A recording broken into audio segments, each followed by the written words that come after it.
All right, so this last unit that we're going to talk about is applications of psychology. So in a lot of ways, up till now, everything was like the basics, right? How stuff works. But now, what we're going to do here in today is industrial organizational psychology, where we're going to take the basic ideas that you learn in psychology and apply them to industry, to factories, to work. Okay? Then next week we're going to start talking about stress, lifestyle, and health, or how psychological issues are related to health issues. Okay? After that, we're going to talk about the last two are going to be therapy and treatment and psychological disorders, which is, of course, the application of the principles of psychology to mental disorders. Now, there could be lots of other applied areas as well, like sports psychology would be the application of the principles of psych to, obviously, sports, right? And so there would be a lot of questions of motivation, for example, teamwork issues. You can apply psychology to the legal system. Absolutely. I got to teach a course one time called Memory and the Law, and it was distinctly the overlap between how psychological systems work and our legal system works. Other different areas, in fact, they have overlaps with, believe it or not, things like traffic psychology. And that is people that are doing things such as urban design or traffic or laying out new roadways has to think about how human beings behave, how they respond. And so, interesting stuff. There's going to be another area that we're going to just briefly touch on here called human factors, where you take the principles of psychology and you compare it to technology, how human beings interact with technology, because one of the worst things is engineers like to design things that are efficient, but human beings don't necessarily respond efficiently, and so sometimes the most efficient product actually fails because human beings aren't designed that way, okay? So, I will give you a God-honest truth. I really dislike this topic, all right? It's important, okay? It's important. Because I'll tell you what, if you are a psychology major and your goal is to make a crap load of money, this is where you go to make a crap load of money, okay? One friend of mine, he basically went into this area. He was an experimental psychologist like me, and he wanted to go into research. He truly wanted to go into research. But he was dead set on a neuroscience program at Duke University. And he didn't have what it took to be that. He was a good guy. I liked him. But he was not a neuroscience PhD student. It just wasn't in him. And so he ends up going into industrial organizational psychology. He actually worked for the Home Shopping Network, QVC. At the time there was only one, but I think you could find all tons of them on your television now. And he works for this company, and his job is to essentially, well, increase profits for the company, right? That's fundamentally. But he said he would do things like product placement. Like when they're filming an ad, what's the best way to place the product to improve the way it looks so that customers over the television would be more likely to buy it, right? And he said it was very interesting. Every day was kind of different and new, and he was always doing different stuff. But he said, every morning I wake up and I feel like a whore. My job is to make money for QVC, period. My job is to whore out the knowledge that I have obtained for pure profit. There is no... the whole goal of science is to make the world a better place. QVC does not make the world a better place, okay? So he's whoring out his knowledge just for cash. He's not improving the world. He's not doing anything. And sometimes when I'm not careful, my cynical belief about IO psychology is the same thing, that you're taking a beautiful, pure science discipline and you're whoring it to make money. Right, that is my opinion, But if you are a psych major and you want to make money, there is a ton of cash in this area, okay? And unfortunately, I am scheduled to teach an entire course in IO psychology come fall, and I better either check my attitude or something, because I'm in some trouble. All right. I actually taught this whole course. When I first got here about 15 years ago, I taught this course. And I love teaching. This is the only course I have ever had in my life that it was just like, what the am I supposed to do, right? Then I taught it 3 years ago as an online course. It wasn't so bad as an online course because I was able to record all the lectures over the summer. And so I just took 1 week and I just ripped that Band-Aid off. And I just did everything in one shot and then just, move on from there. But now it's a face-to-face course next semester, and I better start to come up with some clever ideas, okay? So, with all of that warning, right? Okay, so let's break it up a little bit. I have some good respect for IO psychology in some ways, because one of the founders of IO psychology was Hugo Münsterberg. And Hugo Münsterberg said, there is no such thing as a bad job. Bad job doesn't exist. What happens is there's bad placement of people into jobs. You get the idea? Is that there is a mismatch between workers and jobs. Does not matter how bad a job is. There are people out there who enjoy doing that thing. Okay? It's just if you don't match them up properly, you have problems. So I was like, okay, I like that. So one of our former students was going to go into industrial organizational psychology, and I respected her because her goal was to basically work with, she was an immigrant, a refugee from Iraq. Her parents were refugees from Iraq, and then she grew up here.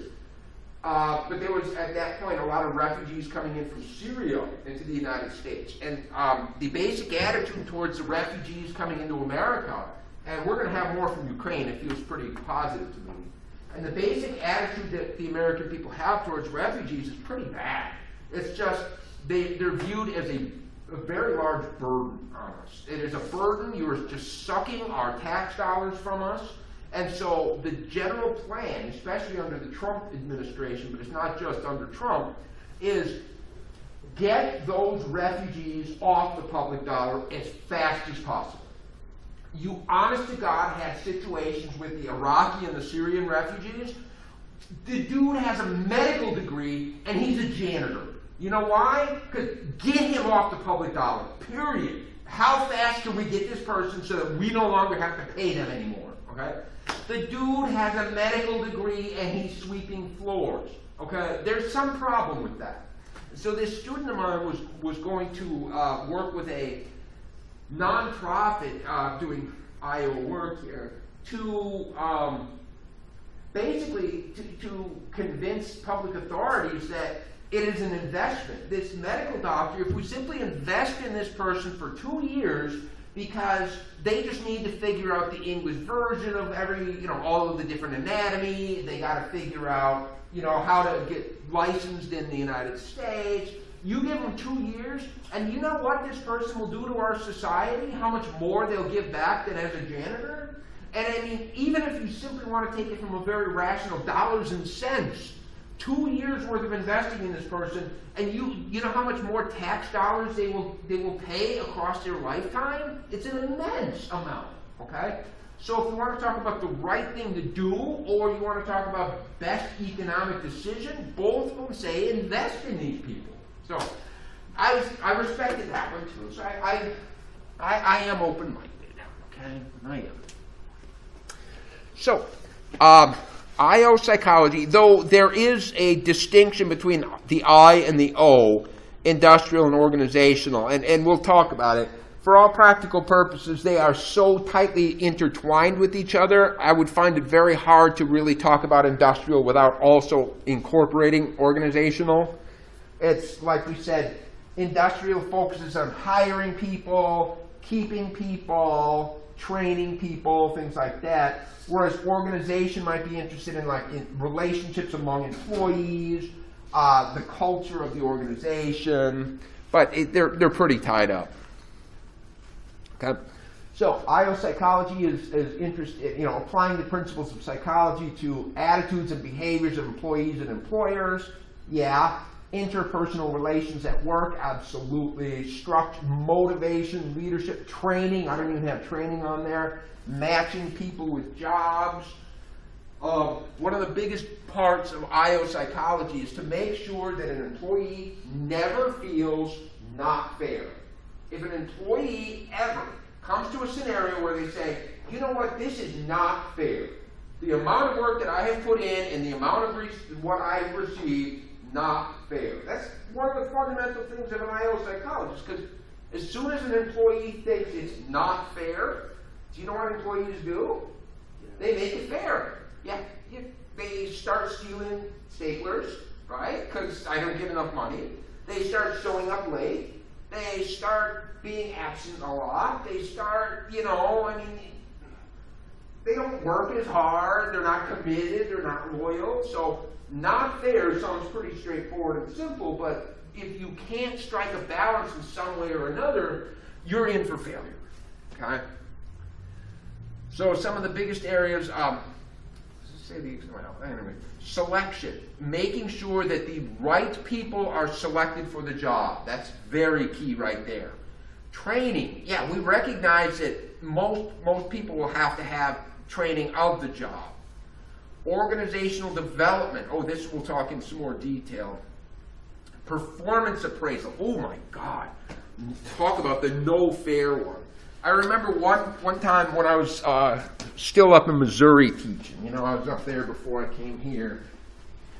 And Texas is way more civilized than Missouri, but its own kind of civilized.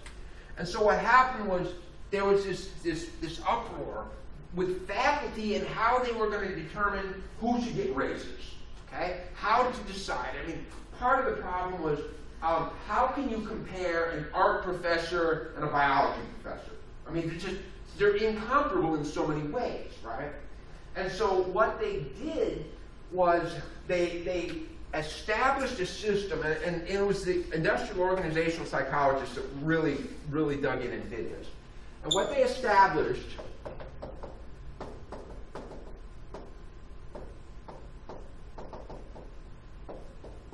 was a way to quantify, all right? And this is a big deal, trust me. This university has got this worked out. At this school right now, every year, I guarantee you, I have to document everything that I do. It goes into the hopper, and then I get a quantifiable score on my merit. And that's really hard. I feel bad for the dean.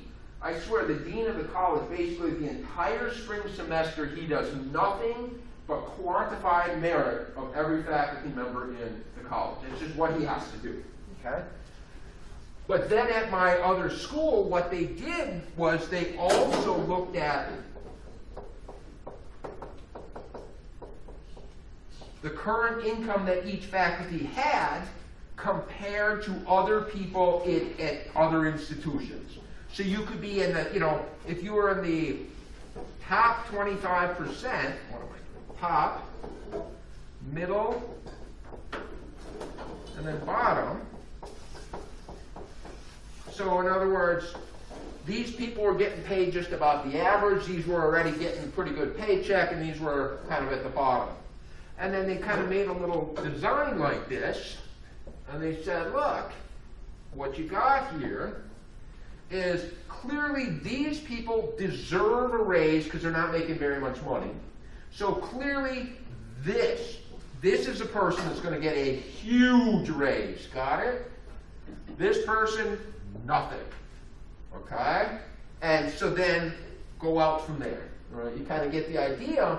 And it was an attempt to try to eliminate no fair. Right? That's the killer right there. What do faculty do if they don't think it's fair? I don't know. Stop showing up for work? I don't know. So I like that performance appraisal one. That's a powerful one. Quality of work life, employee attitudes, human factors that I'll describe as well. And so yeah, like I said, here's different parts of how you might pull them apart, but I don't know. Discrimination issues, harassment and workplace violence might be down here. Yeah, hard to tease them apart. But anyway, a lot of this work started, actually IO psychology really started because when psychology was a new discipline, it was very, very, very much a basic discipline, and it wasn't applied out there anywhere. And universities had psychology departments, and at some point the university said, look, we've been, footing the bill for your department for a bunch of years. Why aren't you doing anything that makes money, right? So I think it's about time that you ought to. And so this is exactly where they started to use it to apply it for some money. So here's an electrical plant in the Hawthorne Works. And all of these different studies were done in this factory here that really set the stage. One of my favorites, was that in the end, all of the studies they did were ultimately a failure, but yet they found something incredibly important. And that was, they would go in and they would manipulate different elements of the environment. Oh, if we, make better lighting, will that improve performance in the factory? It's like, yeah, it did. Oh, okay. Oh, look, they have to stand at the assembly line. If we give them stools to sit on, will that improve performance? Yeah, it did. Oh my God. No matter what they did, they were improving performance. And so you're like, wow, this is amazing, this is amazing. Instead, what they did was they found this thing that's now called the Hawthorne effect. That when people know they're being watched, you know what they do? They show their maximum potential. Right? That's what happens. As soon as somebody's not watching, they go back to where they normally respond. Okay? And so it's a hugely important construct in the field of psychology that people that know they're being watched do not respond in a natural or normal way. They tend to show you what their maximum capacity is. Okay? So that's a kind of a cool outcome right there. Huh? But some of them were much more scientific about it, especially like Frederick Taylor. The one that I remember the most interesting with Frederick Taylor was he was again, it was an electric plant where they had to put coal, you burn coal to generate electricity, and so they had human beings that would shovel coal, okay? And so what he did was he just started to manipulate the shape of the shovel, all right? He would manipulate how wide is the front end of it, all these different things. And what he found was like, if the shovel is too big, then people's back gets really sore from lifting a heavy shovel load. But if the shovel's too small, then the human being has to bend over too many times. And so he found the perfect size, the perfect shape for scooping and lifting, and he was able to double the amount of coal that human beings could shovel just by changing the shape of it. I mean, is that just silly? I mean, but effective, very effective. All right. I like that one. Okay, so when it comes to selecting employees, it's, you have to make sure that the person, in fact, you guys had the, as part of your discussion assignment last night, KSAs, the knowledge, skills, and aptitudes, right? What is it that is necessary in order to be successful at this job? So, like, for example, when I came here to Wesleyan, I still remember when I came for my job interview down here, and of course I had to submit all of the, what research have I done, what teaching have I done, etc. But you know what the most important part of the job interview when I came down here for a faculty position was? Any guess? Teaching the class? Teaching the class. Yeah, teaching the class, that's right. It was in this room, I taught general psychology, and at the end, everybody applauded me. I was like, that's pretty cool, because I ain't gotten one of those in years, but that's okay. I wasn't expecting it. But yeah, I mean, it was teach a class. I mean, if you want to know whether or not somebody has a KSA is necessary to do the job, ask them to do the job. Pretty straightforward, okay? But the selection process is obviously going to look different depending on what the occupation is. And say, for example, oh my God, I had one time in college. I was looking for a part-time job, and I applied to a gas station, okay, whatever. And as part of the application process, they had a test that was designed, I don't know, it had questions like, have you ever stolen anything in your life? It's like, how the hell do you respond to that? If I say yes, I'm a criminal. If I say no, I'm a liar? How do I, there's no way you can hit, what answer are they looking for? And that's what the entire test was, questions like honesty test, right? And I know why they do it. I know why they do it, because my brother-in-law had a 7-Eleven, basically, a quickie store in Seoul, Korea, and absolutely went bankrupt. And it was his employees would steal from the register, all right? And so he just lost his business because every day they would take $100 here, $100 there. And so he tried to, the only thing he could do is like physically be present in the store 24 hours a day. No, that isn't going to work, right? I mean, you got to go to bed. So that is a big one, but I don't know. So a job analysis is basically where you take a job and you break it into the duties, the knowledge, the skills that are required. It's the key. Because if you have a job analysis, you can write a job description, right? For advertising. And the job description then will specify exactly what needs to be done in the job, okay? And, we find that job specifications allow for selection and placement, training, for example, job evaluation. How are you going to possibly evaluate an employee? It's the end of the year and the manager has to review the employee. That manager darn well better go back to the job analysis, because that is literally what your employee is supposed to be doing, okay? If you analyze or if you evaluate your employee in any way or shape or form that doesn't involve this, get ready to get sued, all right? So it's pretty straightforward, okay? You find the ONET is an amazing tool. This is, I think it's kept by the federal government, but it's an amazing resource. You just onet.com. And in there, it has all the jobs in the country. And it lays out, what knowledge, skills, and aptitudes do you need for this job. But it also lays out average salaries in different parts of the country. It lays out how many people are employed in this kind of a job, how many are expected and anticipated 5 years out. It's a beautiful source that I actually have multiple times in my upper level courses. I have assignments that require students to go here and take a deep dive into what's out there, okay? So I've actually found with some of my students, when you send them out to the ONET, and I have them enter what are the knowledge, skills, and aptitudes that you currently have. Put them in the system, see what the ONET says you're qualified for. And it's pretty amazing. Some of my students come out with answers that they just never would have thought about. They would have never considered going into that direction. So, pretty cool. But again, depending on what the job is, you might want to do, as I said, an honesty test or something like that, or like I told you when we talked about personality, the ISINCS, whatever, that personality test I can't remember the name of, that makes personality types sometimes used. Yeah, integrity test, I guess they call it, not an honesty test.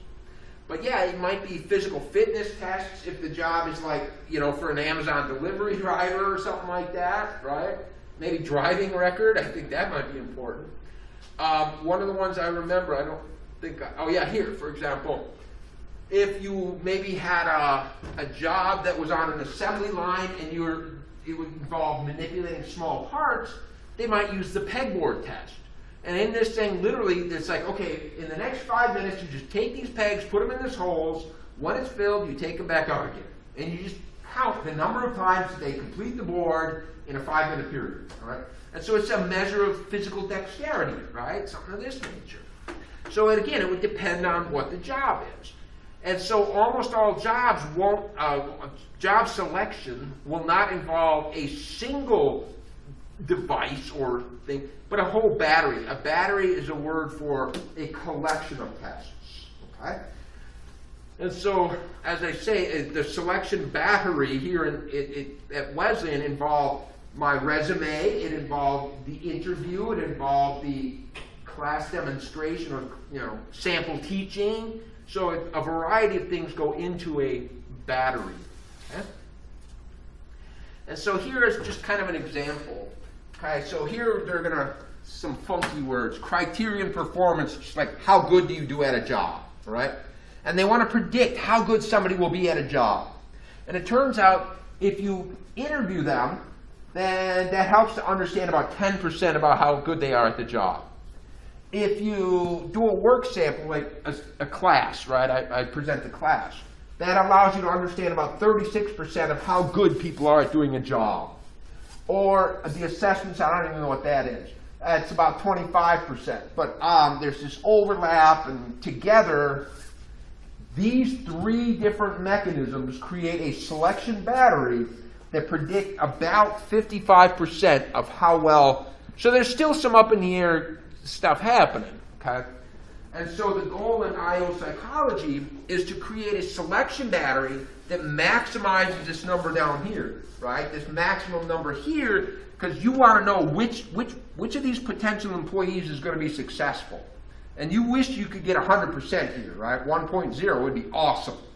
But you see what happens is if you add another device here, it overlaps with what already exists. And so maybe it's not so good anymore. And so the more things you add, the higher this will be, but it costs money to do this stuff. It costs time and money to run each of these. And so it's a kind of a trade-off. I want this to be 100%, so I only hire good employees, but I don't want to spend that much time and money in the act of doing so. Okay. Orientation, mentoring, yeah. When I remember in one job, I was going for a postdoc. After your PhD, you go in for a research position for a couple of years. And I was going for a postdoc position at the University of Texas Health Science Center down in Houston. And this guy wanted me bad. And it was neuroscience. And I didn't understand why he wanted. I have no experience in neuroscience. I took a single class in biological psychology. I don't know neuroscience from shit. And he was just like, yes, but you have the foundational principles of science that are necessary. I can throw the neuroscience on top of that in a month, okay? Give me a month and I'll give you the neuroscience, because you already have what you need. I was like, dang. And that was an important point, because, employees almost never come in with 100% knowledge of what the job is involving, and it does involve training. But this is part of the reason why you might want to invest better in selection. Because one of the worst outcomes is to select an employee that will later on be not successful, and you invest all this time in training that employee, time and resources, only to have them be a poor employee. Okay? So it is important, all of these things. Mentoring. Yeah, this is good. It helps, whatever. Performance appraisal. Oh my God, yes. Somebody needs to be promoted, somebody needs to be fired, right? Personnel decisions. Development, okay? Take your employees.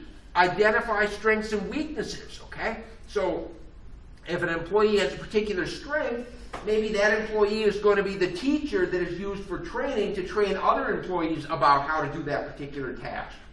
Weaknesses. You've got to, every employee is going to have highs and lows, so why don't you identify the weaknesses and the lowest points and then focus training dollars on that, right? Why should you throw training dollars on something they're already good at, okay? and perhaps most importantly, provide a line of legal defense against lawsuits. And we here at Wesleyan, last year there was a faculty member that was denied tenure and was let go. It was really an ugly scenario. I was unfortunately way too intimately involved with it, and was let go. And the lawsuits started coming, and the justification for the lawsuits was that the behaviors for which he was being terminated were not well documented in the faculty handbook, okay? And so, do you know what this year was rewriting the faculty handbook to make sure in the future it covers that behaviors, okay? So, whenever you're making any of these decisions, I mean, you got to protect the company against lawsuits, absolutely, okay? And again, one of the keys to this is to avoid not fair. Okay, if you not fair is going to be the problem. Okay, so now bias and protection in hiring or firing or promoting, obviously. So which one is it? Boy, there's a lot of different laws. Okay, but the key is if you select a candidate based on some group membership, and that group membership does not in some way or another directly affect potential performance, then it's considered discriminatory, okay? But it's really strange because, clearly many laws exist. If somebody is pregnant, that cannot be used as a reason to not hire somebody, all right? Religion, age, yes, it's illegal for an employer to ask your age in an interview. Just can't do it, all right? I personally have found that I will, in the past anyway, I'm free about it. I'll tell them. They're not even allowed to ask you if you're married. They cannot ask that. And I figured, coming for faculty positions, my family status is an important part of who I am as part of the package. So though they are not legally allowed to ask me, I have every right in the world to tell them. Okay, I can tell them all I want. So it's kind of an interesting thought about this. Cannot ask. So there have been a variety of federal laws that have been put in place to ensure that discrimination is minimized. Okay, the Equal Pay Act, so equal pay for equal work. But let's see. Last I checked, women tend to make about 80 cents for every dollar a man makes, I believe, which is better than it used to be, because it used to be like 52 cents or something. So 80 is better than 52, but, Title VII of the Civil Rights Act, which would be Racial Pregnancy Discrimination Act, the ADA, bona fide occupation qualification. This is actually pretty interesting, that there have been cases where a church will not hire a secretary that is not a devout Christian, okay? And all of a sudden the potential employee says, but you're now discriminating against me because of my group membership, and the church argues that being a Christian is a bona fide occupational qualification, that it is in fact a requirement of performing the job properly with people in the church. And I was like, wow, okay, yeah, there are bona fide occupations. You probably don't want to have, anyway, there are times when they can be discriminatory, but it's not discriminatory because it's, and I mean, if you've got somebody that is a little old lady and the job requires lifting 100 pounds, it's like, it's not discriminatory if somebody doesn't have the abilities. So, all right. But the problem partly is that in these laws, they have this notion called reasonable accommodation. And so if the job involves lifting 100 pounds and you've got a little old lady, you say, oh, we can't hire her because it involves lifting 100 pounds and she can't perform that. But if lifting 100 pounds is something that only has to happen like once every 3 months when shipments come in, then you should make an adjustment for the situation and bring in, see, if it was a daily occurrence, then yes, it's a bona fide thing. And so reasonable accommodations has been the word. So if an employee does not have the 100% qualifications, the company is required to create reasonable accommodations for that disability. But the problem is that the word reasonable accommodations has never been defined. Okay? So what's reasonable? All right? And so it becomes very problematic. How far does a company need to, and since it's not written down what that word reasonable means, the companies are deathly afraid if I do not then I'm going to get sued for discriminatory behaviors. Okay? When I was in Carnegie Mellon in Pittsburgh, that's my postdoc, the building I was in, it was a really cool old building from the 1910s or something, and it was almost a mile long. All right, it was actually 2 buildings connected end to end. It was just so far. I'm sure it wasn't a mile, but it felt like it. I mean, you can't even see the end, right? It just keeps going and going and going. And it was built on a slope, right? And so, you know, you could take a basketball at the top, it would just roll all the way down. Okay? And so what they did when they designed the building was they put in a series of steps. So every 10 feet or so, they'd have 3 steps. Then 10 feet flat, and then steps, and then 10 feet flat, and then steps.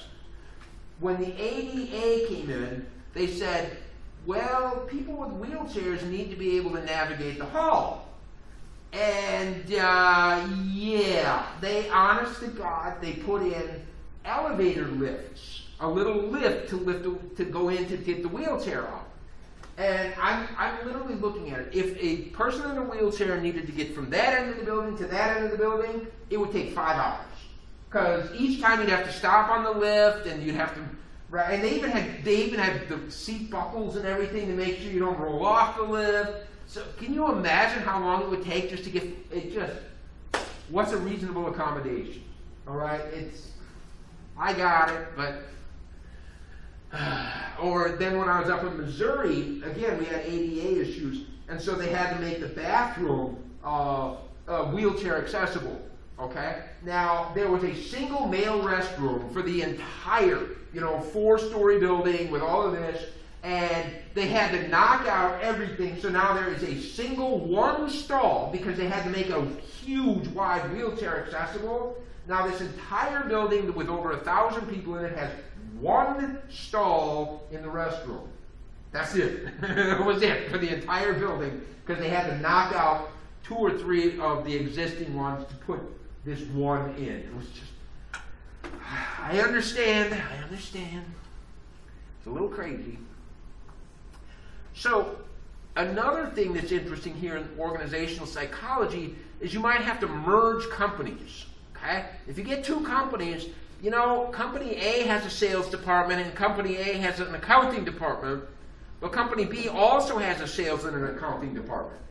So if you merge the companies, would it be a better idea to bring these together as a single sales department and a single accounting department?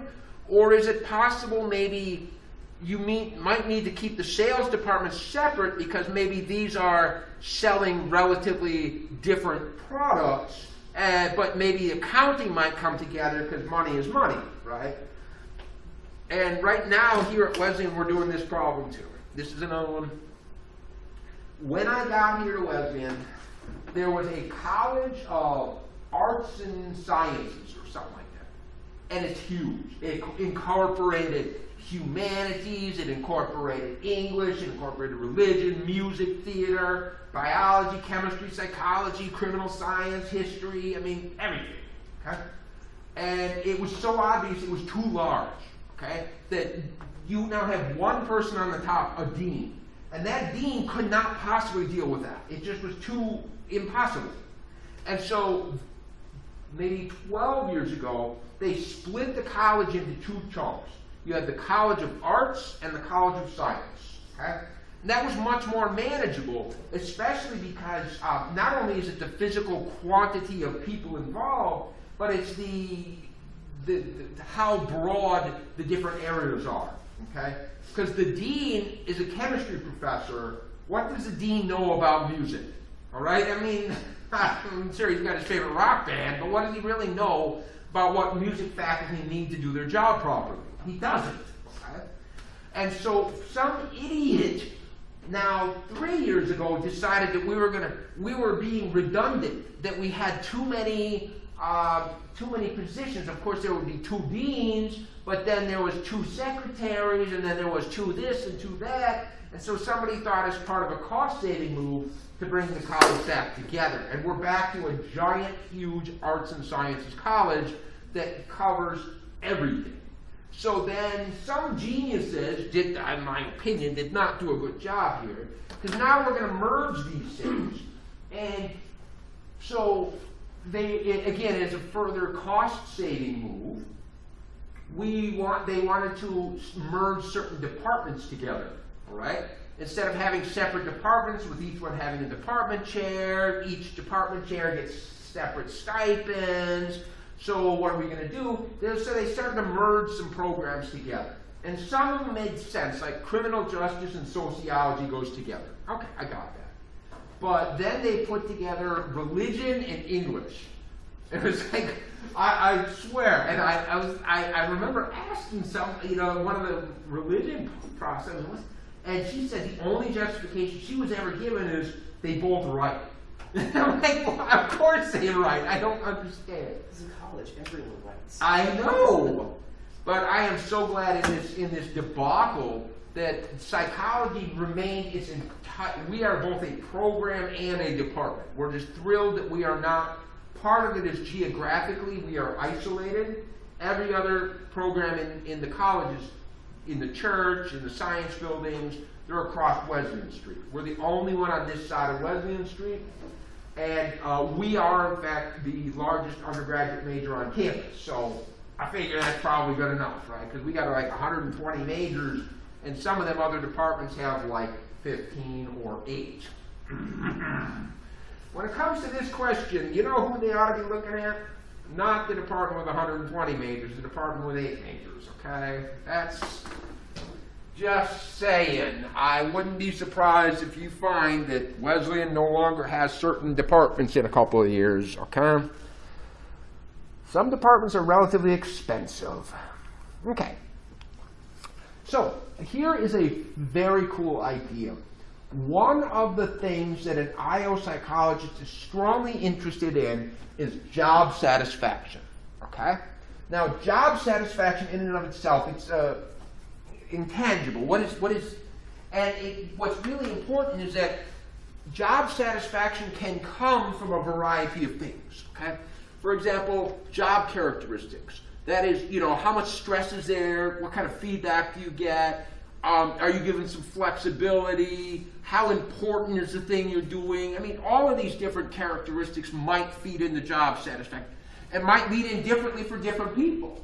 Some people want a very complex job. Some want to keep it simple. Just point me in the direction, I'll get the job done. I personally prefer having a very large variety of things that need to be done. Okay?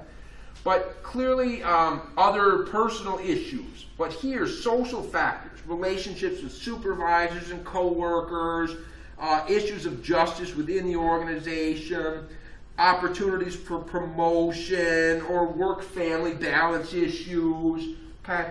And so it's like, it's really hard because like a manager has to look, and it's like some employees are motivated by more money. You say, here's an opportunity to make more money, they'll work harder. Some employees would rather have flexibility, okay? You can choose when, as long as you do 8 hours of work, I don't particularly care when you do it, okay? That's incredibly important if you got children, right? I mean, the public educational system is just not, it's just stupid. It's stupid. I mean, I swear when my kid was in grade school, they would not open the door until like 8 o'clock. You know, school starts at 8:30. And it was just like, they would not, even though they were all in there, the people were in the front office, and you're just looking at the clock going, how the hell can a normal human being do this? How can you cannot get rid of the kid until 8, but your work starts at 8. Oh shit.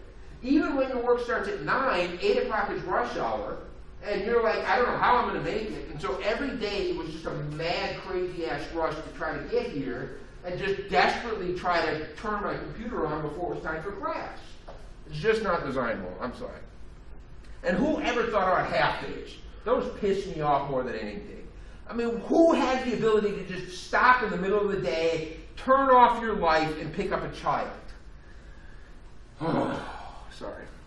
I had to get that out of my system. All right, and even worse, all right? The after-school care, do you know how much it costs for that stuff? And they are brutal. You're just like, all I need is 15 minutes. Too bad you have to pay for the entire package. Okay, I only need 15 minutes twice a week because of the way I'm teaching my classes. Nope, nope, nope. You have to pay for everything. Whether you use it or not, if you want to use even 1 minute, you must pay for everything. And it was even worse when it was daycare. Oh, my God. So, the key is, though, there's lots of different components that go into job satisfaction.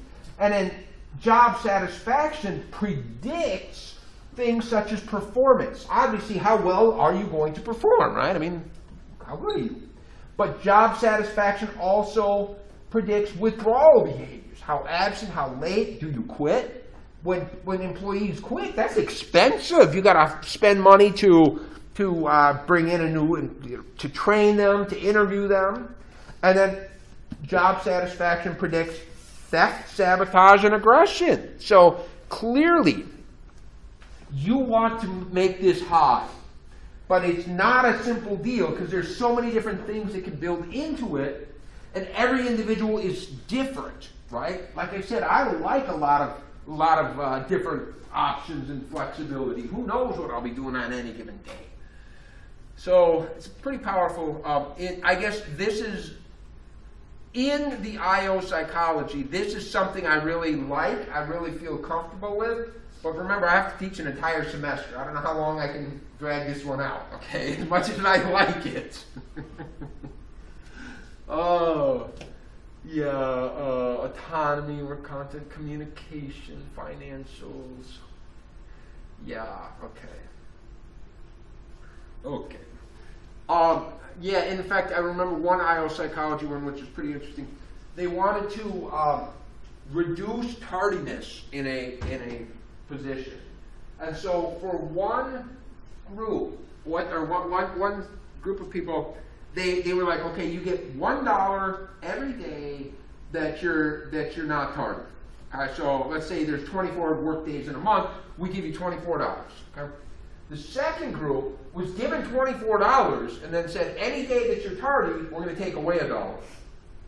I guess which one was more effective? Taking away dollars, okay? So there's all kinds of interesting things that can come out of here. Yeah, work-family balance.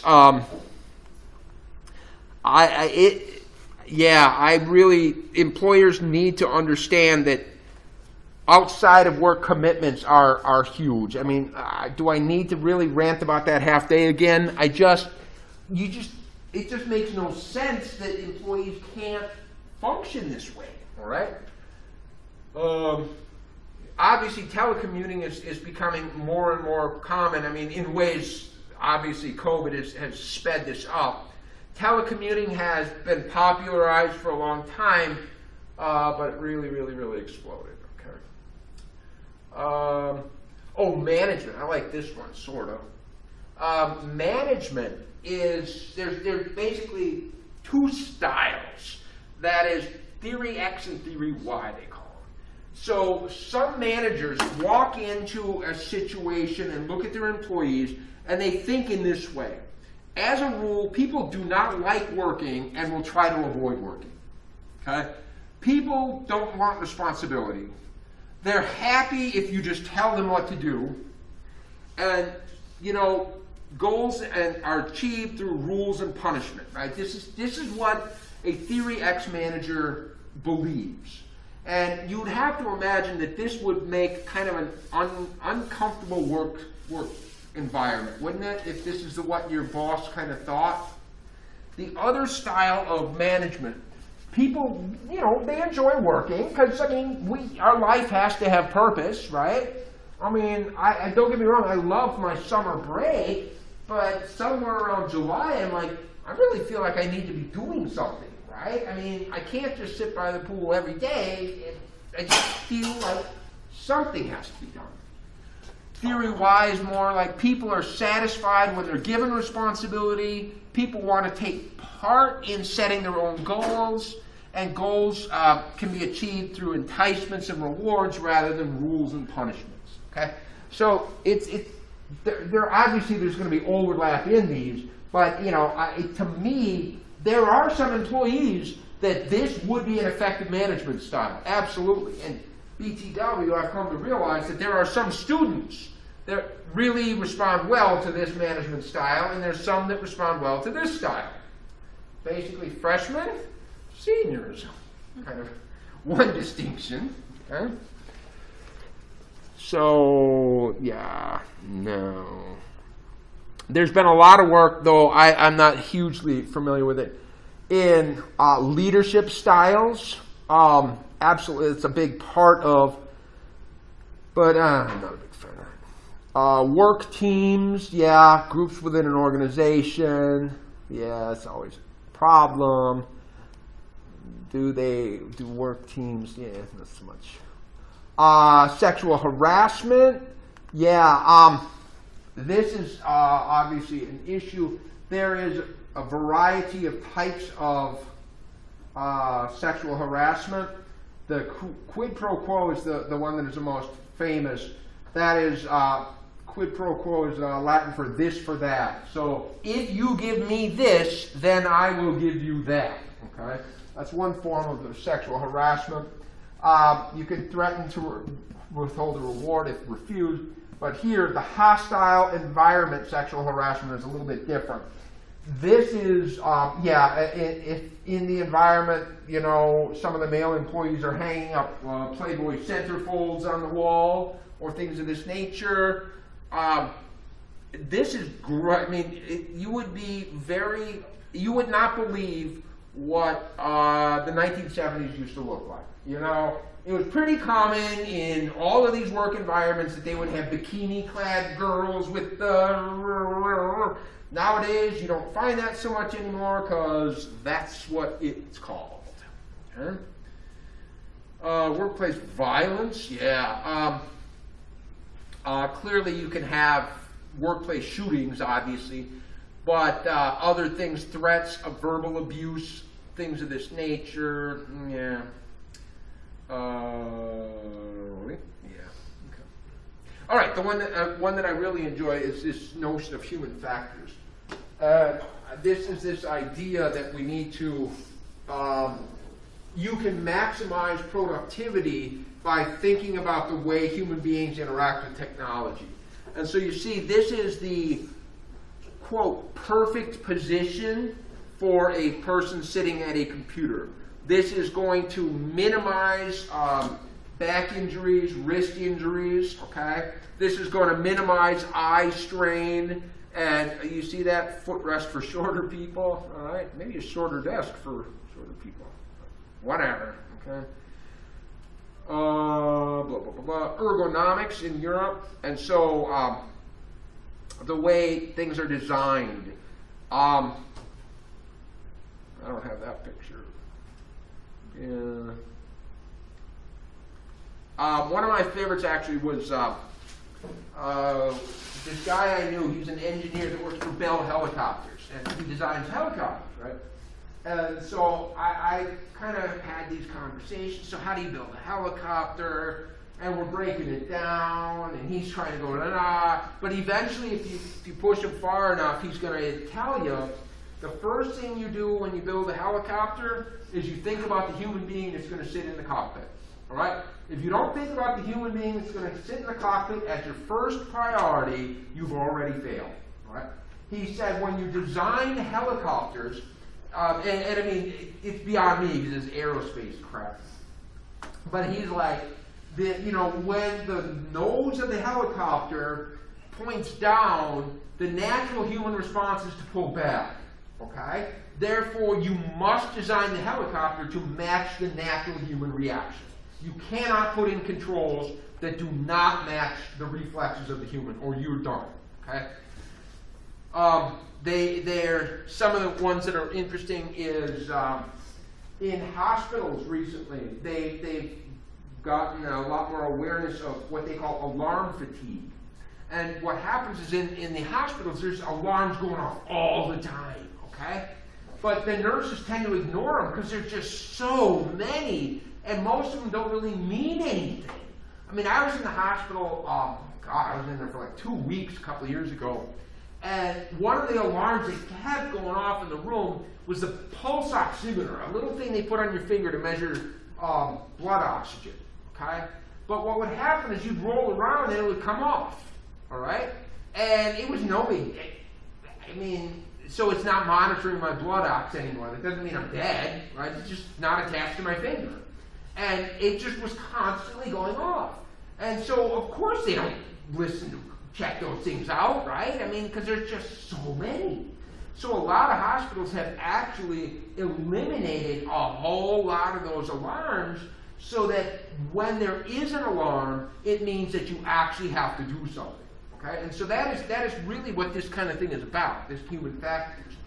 In the, also in the medical community, they found that one of the largest sources of medical error was that often the bottles for medicine were too similar looking, all right? Because these nurses are in a hurry, they just grab the medication and give it to them. And so a lot of hospitals have implemented a color coding system, right? So if it's a pain medicine, then it's red. If it's a, this kind of medicine, it's a green. And that way they can perhaps minimize the mistakes they make because they got in a hurry. Or here is an example right here. Here is the World Health Organizational surgical checklist. So the deal is, because human beings are busy and we have a limited cognitive capacity and limited attentional resources, when we come in for surgery, go through this checklist. When you are during the surgery, do this. After the surgery, do this. And it literally says, make sure you count all your instruments. Make sure you did not leave anything inside the patient. Now is the time to pull it out. All right. So anyway, there's some good stuff in here, but yeah, I'll just tell you, the first time I ever taught IO psychology, I had never taken the course in my life. I got to the end of the course, and I said, I did not learn even one new thing. Not even one thing that I didn't already know was picked up in the process of teaching an entire course. Is what it is. All right, so any thoughts before we say good weekend? So good weekend it is. Okay.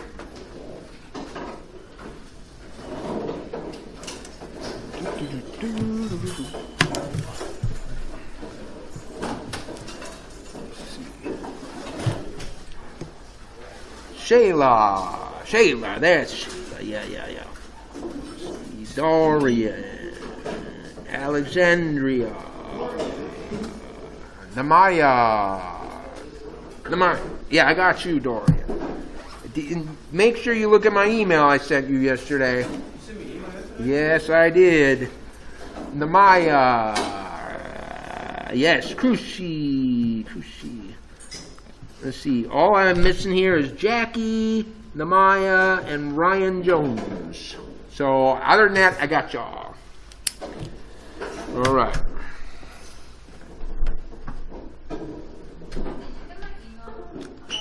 Yes, and I almost forgot about it. Did you try to submit it again? It didn't pop up. Just attach it to an email.